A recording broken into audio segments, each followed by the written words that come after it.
Hello everyone, मैं आपका स्वागत करती हूँ Uttarakhand next exam YouTube channel में। आज की जो ये वीडियो है वो पीसीएस 2024 का जो नया नोटिफिकेशन है उत्तराखंड लोक सेवा आयोग की तरफ से, तो उसके बारे में हम मेन पॉइंट्स को देखेंगे। जैसे कि इसका एग्जामिनेशन पैटर्न क्या होगा, कौन कौन इसमें एलिजिबल है, यानी कि एलिजिबिलिटी क्राइटेरिया भी हम देखेंगे, और जो नया सिलेबस है उसको भी हम देखेंगे। ओके, तो ऑनलाइन आवेदन पत्र जो भरने की अंतिम तिथि है वो यहाँ पे 3 अप्रैल है। 14 मार्च से ये शुरू कर दिया गया है, ठीक है। और फीस आपको 3 अप्रैल तक ही भरनी है, और जो भी आवेदन पत्र में आपको संशोधन करना होगा उसकी भी डेट यहाँ पे दी है, ये जो कि है 9 अप्रैल से 18 अप्रैल तक, ठीक है। हम बात करते हैं कुछ रिक्तियों की जो पोस्ट यहाँ पे इस बार इस नोटिफिकेशन में आए हैं, ठीक है। तो सबसे पहला जो है वो डिप्टी कलेक्टर का है, ठीक है। इसमें कितनी रिक्तियाँ हैं? 9 रिक्तियाँ हैं इसमें। नेक्स्ट हम देखेंगे पुलिस उपाधीक्षक की, तो इसमें 17 हैं। फिर जिला कमांडेंट की है 5, ठीक है। और सहायक संभागीय परिवहन अधिकारी की 1 है। जिला पंचायत राज की 1, कार्य अधिकारी जिला पंचायत की 1, जिला ग्रामोद्योग अधिकारी की कितनी पोस्ट है? 6 पोस्ट है। बाकी जो उप शिक्षा अधिकारी, स्टाफ ऑफिसर, विधि अधिकारी हैं उनकी 58 पोस्ट यहाँ पे आई है, और परिवीक्षा अधिकारी की 1 पोस्ट है, ठीक है। वित्त अधिकारी की 14 पोस्ट है। सहायक आयुक्त राज्य कर की 16 पोस्ट है। राज्य कर अधिकारी की 53 पोस्ट यहाँ पे आई है। फिर बात करते हैं जो लास्ट है, सहायक नगर आयुक्त अधिशासी अधिकारी की यहाँ पे 7 है, यानी कि पोस्ट टोटल कितनी है? 189। फिर अगर हम बात करें जो 189 है वो टोटल पोस्ट है। फिर इसमें इन पोस्ट में से general category, SC, ST, OBC इन सबको डिवाइड किया गया है। इसमें जनरल कैटेगरी की जो पोस्ट है वो सिर्फ कितनी है? 105, ठीक है। सारी पोस्ट को अगर हम ऐड करें तो नेक्स्ट है यहाँ पे हम इसके बाद हम देखेंगे एलिजिबिलिटी क्राइटेरिया क्या है। तो जो अनिवार्य शैक्षिक अर्हता है वो उपयुक्त तालिका के क्रम संख्या 1, 2, 3, 4, 5, 6, 7, 10, 11, 12 एवं 13 पर जो भी है, यानी कि जो क्रम संख्या आपको देखनी है यहाँ पे, ठीक है।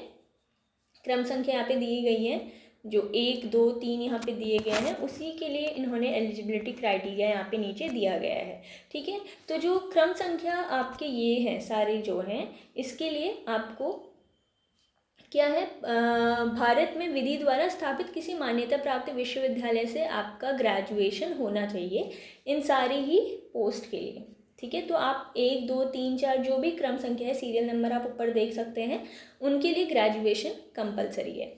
और अगर बात करें 2 क्रम संख्या जो कि 8 और 9 है, उसके लिए अलग स्पेसिफिक क्वालिफिकेशन आपसे मांगी गई है, जो कि है उप शिक्षा अधिकारी, स्टाफ ऑफिसर, विधि अधिकारी के लिए क्या है, भारत में विधि द्वारा स्थापित किसी विश्वविद्यालय से आपका क्या होना चाहिए? पोस्ट ग्रेजुएशन होना चाहिए। परिवीक्षा अधिकारी के लिए देखें तो इसमें भारत में विधि द्वारा स्थापित किसी विश्वविद्यालय या विश्वविद्यालय से भिन्न किसी ऐसी संस्था जिसे विधि के अधीन विश्वविद्यालय के रूप में मान्यता दी गई हो या फिर घोषित किया गया हो, या केंद्र सरकार द्वारा मान्यता प्राप्त किसी विदेशी विश्वविद्यालय से समाज शास्त्र, यहाँ पे मेन सब्जेक्ट आपका आ गया समाज शास्त्र, या अनुप्रयुक्त समाजशास्त्र या फिर सामाजिक कार्य में आपको स्नातकोत्तर उपाधि होनी चाहिए, ठीक है। तो ये जो 2 पोस्ट हैं इसके लिए स्पेसिफिक एलिजिबिलिटी क्राइटेरिया हैं, आप यहाँ पे इन्हें देख सकते हैं। नेक्स्ट है आपके जो भी क्रम संख्या 3, 4, 5, 7, 8, 9 और 13 के लिए जो भी यहाँ पे अधिमानी अर्हता हैं वो आपको दी गई हैं, ठीक है। जैसे अगर हम जिला कमांडेंट होमगार्ड्स, सहायक संभागीय परिवहन अधिकारी एवं सहायक नगर आयुक्त अधिशासी अधिकारी की बात करें तो प्रादेशिक सेना में 2 वर्ष की न्यूनतम अवधि तक सेवा की गई हो, यहाँ पे एक्सपीरियंस मांगा गया है इस पोस्ट के लिए, ठीक है। या फिर राष्ट्रीय कैडेट कोर का B अथवा C प्रमाण प्राप्त किया गया हो, ये आपसे मांगा गया है। अगर हम बात करें जिला पंचायत राज अधिकारी की, तो इसमें प्रादेशिक सेना में न्यूनतम 2 वर्ष की अवधि तक सेवा की हो, या फिर राष्ट्रीय सेवा योजना का सी प्रमाण पत्र प्राप्त किया गया हो, या फिर तीसरा क्या है, राष्ट्रीय कैडेट कोर का बी प्रमाण पत्र प्राप्त किया गया हो। यहाँ पे बेसिकली आपको कुछ एक्सपीरियंस होना चाहिए इन पोस्ट के लिए, ठीक है। अगर हम बात करें जिला ग्रामोद्योग अधिकारी की, तो इसमें प्रादेशिक सेना में 2 वर्ष की न्यूनतम अवधि तक सेवा की हो, या फिर राष्ट्रीय कैडेट कोर का बी प्रमाण पत्र आपके पास हो, या फिर खादी ग्रामोद्योग आयोग या प्रायोजित संस्थाओं में खादी ग्रामोद्योग का 10 माह का क्या हो, प्रशिक्षण, ठीक है। नेक्स्ट बात करते हैं हम उप शिक्षा अधिकारी, स्टाफ ऑफिसर और विधि अधिकारी की, ठीक है। तो इसमें पहला क्या है, भारत में विधि द्वारा स्थापित किसी विश्वविद्यालय से शिक्षा छात्र में स्नातक प्रशिक्षण बीएड की उपाधि हो, तो यहाँ पे बीएड मांगा गया है आपसे।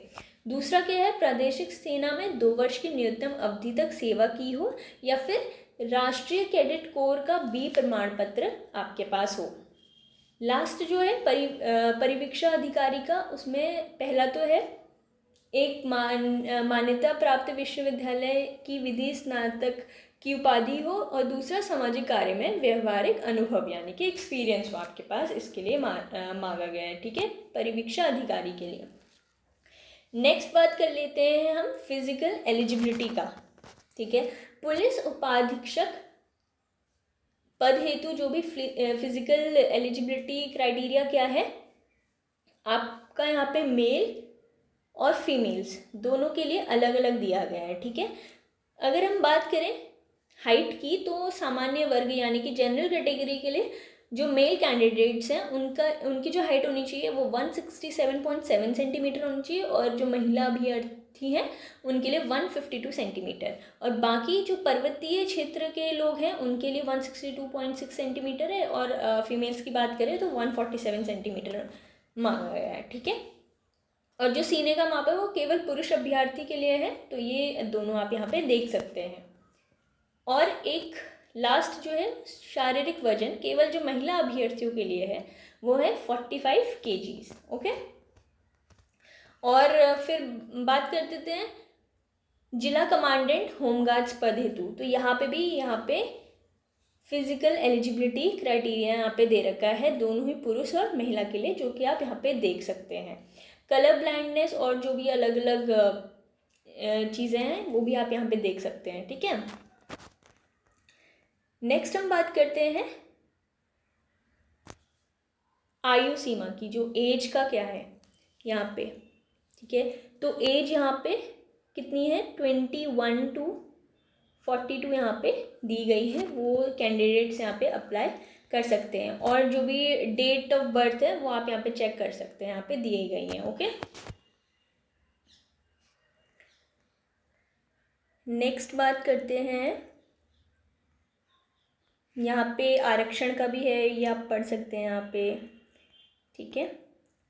और स्वतंत्रता संग्राम सेनानी के आरक्षित अभ्यर्थियों के लिए भी यहाँ पे है, तो ये भी आप देख सकते हैं। ये सारी डिटेल्स हैं, आप इनको चेक कर सकते हैं। हम मूव करेंगे हमारे इम्पोर्टेंट, यहाँ पे फीस का यहाँ पे दे रखा है, जनरल कैटेगरी के लिए कितना है 172.30, ठीक है। और जो अनाथ बच्चे हैं उनका कोई शुल्क नहीं है, और बाकी जो कैटेगरीज हैं वो देख सकते हैं यहाँ पे, उनके अलग अलग जो फीस है वो डिवाइड करके रखी हुई है, ओके। फिर अगर हम बात करें एग्जामिनेशन पैटर्न की, तो एग्जामिनेशन पैटर्न है, पहला है हमारा प्रारंभिक परीक्षा, ठीक है, पहला प्रारंभिक परीक्षा है, फिर दूसरा मुख्य परीक्षा होगी, ठीक है, और लास्ट जो होगा वो होगा इंटरव्यू, ठीक है, साक्षात्कार परीक्षा। और उसके लिए कुछ इन्होंने इम्पोर्टेंट पॉइंट्स दे रखे हैं, ठीक है, निर्देश दे रखे हैं, आप उनको पढ़ सकते हैं। मेन यहाँ पे अब हम जाते हैं, ये तो कोड्स दे रखे हैं अलग अलग सेंटर की। अब हम यहाँ पे देखते हैं जो एग्जामिनेशन पैटर्न क्या होता है। तो 3 पार्ट्स में एग्जामिनेशन पैटर्न को डिवाइड कर रखा है। सबसे पहला है प्रारंभिक परीक्षा यानी कि प्रीलिम्स होगा, ठीक है, ये वस्तुनिष्ठ प्रकृति का होगा यानी कि MCQ बेस्ड होगा, है ना। फिर जो सेकंड है मेंस, ठीक है, मुख्य परीक्षा ये लिखित प्रकृति का होगा यानी कि रिटन होगा, और लास्ट है इंटरव्यू, ठीक है। सबसे पहले हम बात कर लेते हैं प्रीलिम्स की। प्रारंभिक परीक्षा जो होगी वस्तुनिष्ठ प्रकृति का होगा। इस एग्जामिनेशन को इस एग्जामिनेशन में ये 2 पार्ट्स में डिवाइडेड है, ठीक है। एक पहला है और एक दूसरा है। पहला जो प्रश्न पत्र होगा वो कुल कितने मार्क्स का होगा, 150 मार्क्स का होगा और ये 2 आवर्स का होगा। और सेकंड जो है वो 150 मार्क्स का, वो भी 2 आवर्स का होगा। और इसमें एक चीज़ अलग है कि जो पहला प्रश्न पत्र है उसमें प्रत्येक अंक जो होंगे वो 1 मार्क्स के होंगे, क्योंकि टोटल जो क्वेश्चंस होंगे वो कितने होंगे, 150 होंगे। और जो दूसरा है वो 100 मार्क्स का होगा, ठीक है। और एक जो क्वेश्चन है वो 1.5 मार्क्स का होगा, ठीक है। और जो मेरिट बनेगी वो सिर्फ बनेगी आपकी प्रश्न पत्र प्रथम से, जनरल अवेयरनेस से आपका मेरिट बनेगी। और जो सेकंड पेपर है उससे सिर्फ आपको 33% आपको यहाँ पे मार्क्स लेके आने हैं। और ये सिर्फ आपकी कट ऑफ कुछ मार्क्स होगा, उसको आपको क्लियर करना है, बाकी आपका फिर क्लियर हो जाएगा। और मेरिट जो बनने वाली है वो सिर्फ पेपर 1 से बनेगी।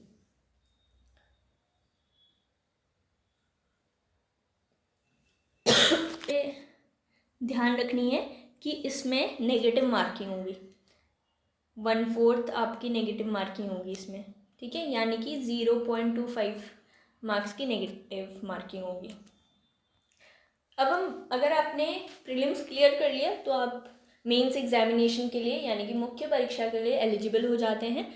और इसमें लास्ट 2022 में जो एग्ज़ाम हुआ था उसका पैटर्न पूरा डिफरेंट था और ये नया आपका यहाँ पे पैटर्न आया हुआ है, ठीक है। इसमें टोटल आपके जो सब्जेक्ट्स हैं वो 8 हैं।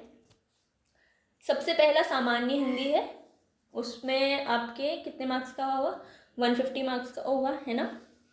और 3 आवर्स का ही एग्ज़ाम होगा। फिर है ऐसे राइटिंग यानी कि निबंध, वो भी 3 आवर्स का होगा, 150 मार्क्स का।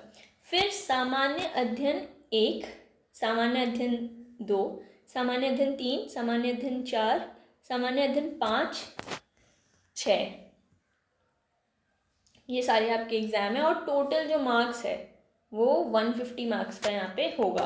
और जो लास्ट आपका, अगर आपने मेंस क्लियर कर लिया है तो आप का होगा इंटरव्यू, और इंटरव्यू होगा 150 मार्क्स का। तो टोटल आपका जो मेंस एग्जामिनेशन है, ठीक है, मेंस और इंटरव्यू दोनों का मिला के हो जाएगा 1650 मार्क्स, ठीक है।